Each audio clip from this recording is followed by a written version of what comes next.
Krokowski from the KLAW. He's got a really unique product that is quite a bit different than a lot of the stuff we've seen today. What we're kind of looking at are all of those unique items that can fit a number of different pieces of equipment, from the smaller tractors to larger equipment. So I wanted to give you a few minutes to talk about your product, and then I got some questions for you. Well, we came up with this idea several years ago. We cut a lot of firewood and wanted to do it safely, as that's always the biggest factor, is safety. And so we decided we had to make something that we could hang on to the log with and be able to cut from it and do it comfortably, and that's what we came up with. So with this product, you can grab a log on your forks, on your tractor, skid steer, pick it up, and saw at waist high. Blocks fall on the ground. You're not sawing the ground with your saw. You're not having logs roll down on your feet from a pile, and it works very well. How long have you been manufacturing this? About 8 years.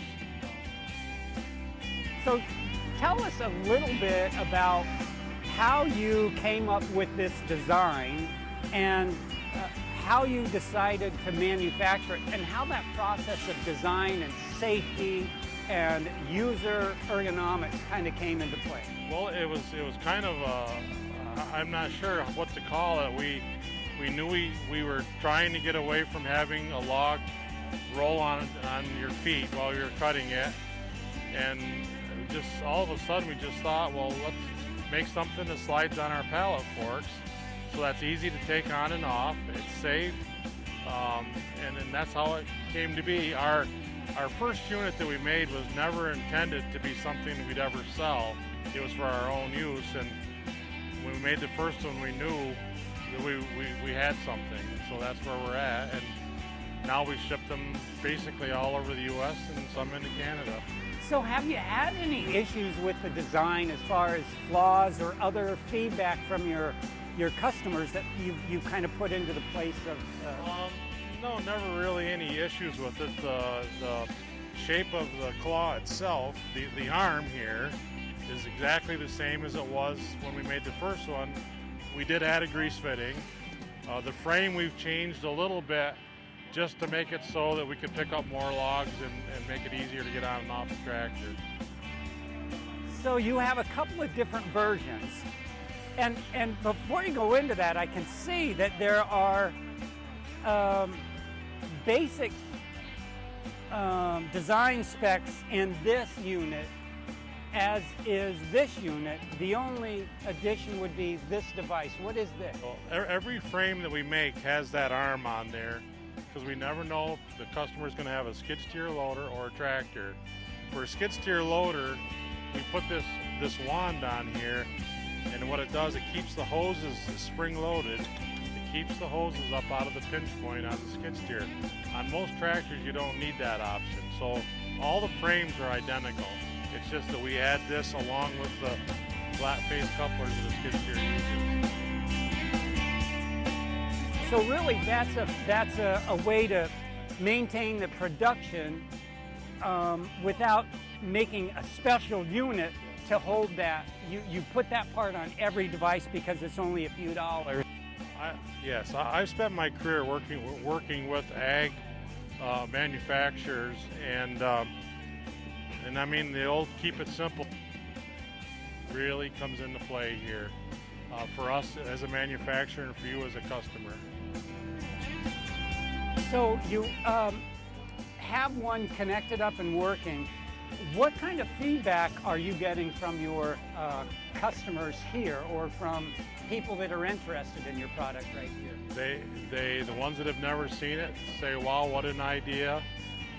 Some of them say, hey, you stole our idea, obviously.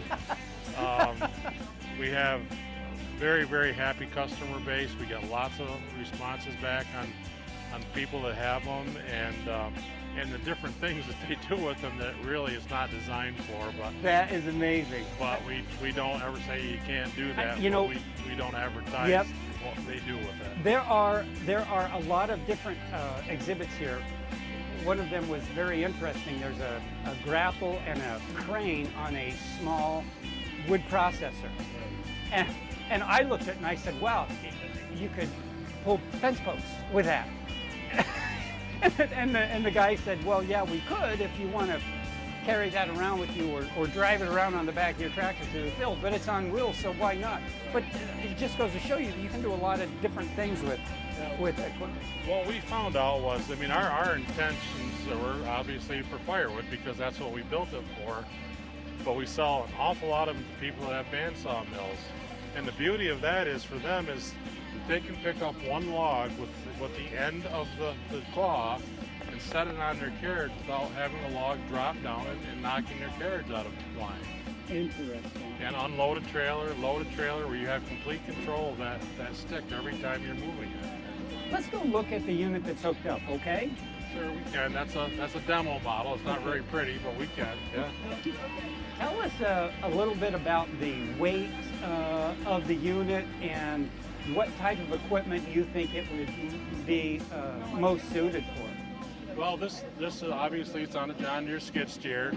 It's 6 years old. It's seen literally thousands of logs. We brought it down here to use instead of getting a new one dirty. The unit itself weighs 285 pounds. You need to have 48-inch standard pallet forks. It slides on, and the pins that are on the units pin in behind the fork so it can't fall off. What kind, do you have any idea of what kind of pressure that exerts on the log? No, we've never done that kind of a study on it. It's a 2.5-inch cylinder, not the biggest cylinder in the world, but it's sufficient for what it does. The whole theory is that all the claw does is hold the logs on the fork. The forks do the work. They do the lifting. We use 4,000-pound forks, and they do the work, and all the claw does is just hold on to it.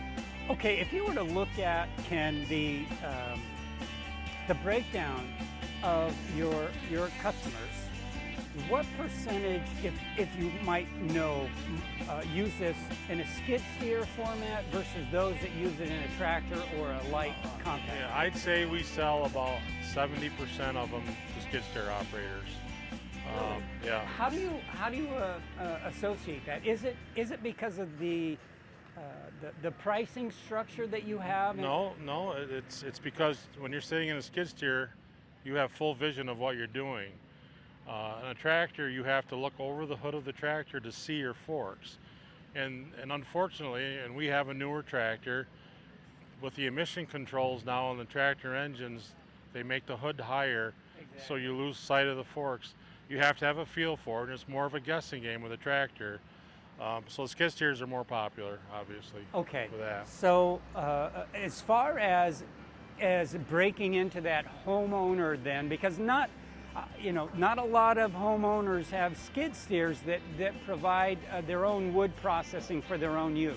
So in that customer base, they buy a lot of compact, subcompact tractors that don't have the lifting ability that a bigger tractor has, but it's more affordable for a homeowner, and he can get all sorts of options for gardening or lawn mowing, the bigger ones.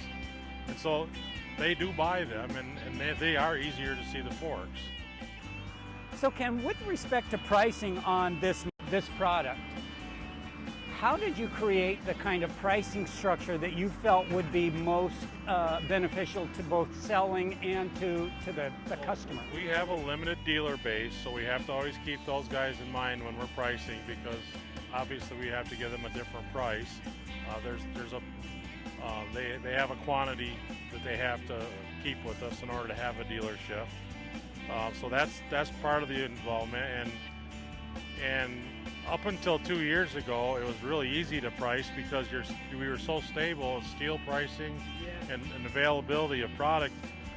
The last 2 years, it's been, I'll just say it's a nightmare. You never know when you're going to be able to buy a cylinder, or even steel has a problem in supply now. We are in a different world altogether. So that's a matter of planning ahead. Instead of having enough material in hand to do 30 units all times, we try to maintain a 50 unit supply, Okay. so that that's zero for us. At 50, we start ordering material again. I gotcha. So a question that comes to mind for myself, having done this a little bit in the past and kind of putting a price point out there for the consumer and for business, is your pricing model based on cost only, or is it based more on what you think the market will bear for a design or a concept like this? We don't dig into it that deep. We go cost only. I will say that right now we're making less dollars, not for, less dollars than we ever have, because the input costs have gone up. So you have to look at what people are willing to pay. Exactly. And we try to balance that out. It's a difficult. It's because anything worse than low sales or no sales, and so and we had to raise the price this year. We have not had this show now for 2 years, so we had to raise the price since the last show, obviously, and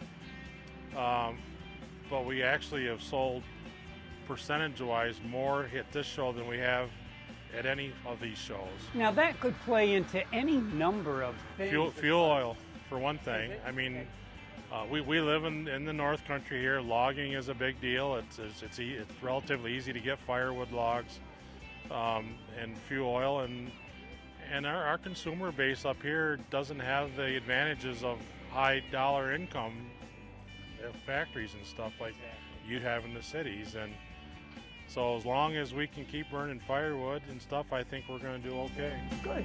So another thing that comes to mind is warranty, factory service, things like that. What has been your experience with respect to the KLAW and the amount of time that it's been in place that you've dealt with as far as warranty? We handle the warranty. We have had instances where somebody may bend the cylinder rod. I think you can ask any of our customers. I don't believe there's a customer out there that we didn't try to help or take care of, whether it's ours or our dealers. We realize we need to have that customer come back or say good things about us, and that's been the case all along, and we do the best we can do. That's a great way to look at it. We're very small. Okay, this is just a family operation, and it means a lot to me that we do the right thing. What else do you think you might want to add? I know I asked a little bit about your passion for making sure that flag is up there. 100% American. Obviously, some of our components don't come from this country. This is a godsend, but one that doesn't come without a lot of work and effort and input. People say to us, "You're so lucky to have it," and we are. We understand that. As far as investment in capital and in labor, for you to get this process, this product line, this thing in place to make it to where you are today, would you find that would be extremely difficult for somebody starting out today, or is it dependent on how you start? Well, we started very slowly. I mean, one unit at a time. We went to the New York Farm Show with our first 6 units. Where was that? Syracuse, Okay. the February show in Syracuse. We had a good show there, a lot of interest, and we just grew there. We had basically had to buy all the new modern equipment to do this, but we bought it one piece at a time, on a credit card sometimes. Exactly. Yeah. You stick your neck out. Part of the rules were every dollar we made goes back into the business, and that's still true today. It goes back into the business. This is a fun project for us, and we're obviously quite proud of it. And all I could say to anybody is the team we have. That's my wife, myself, and our 2 boys. We work together. That's awesome. That's a family affair. It fills a unique place in the marketplace for I believe, both homeowners and commercial folks out there. Yeah. As far as the family goes, our our name of our company is KFAM. Okay.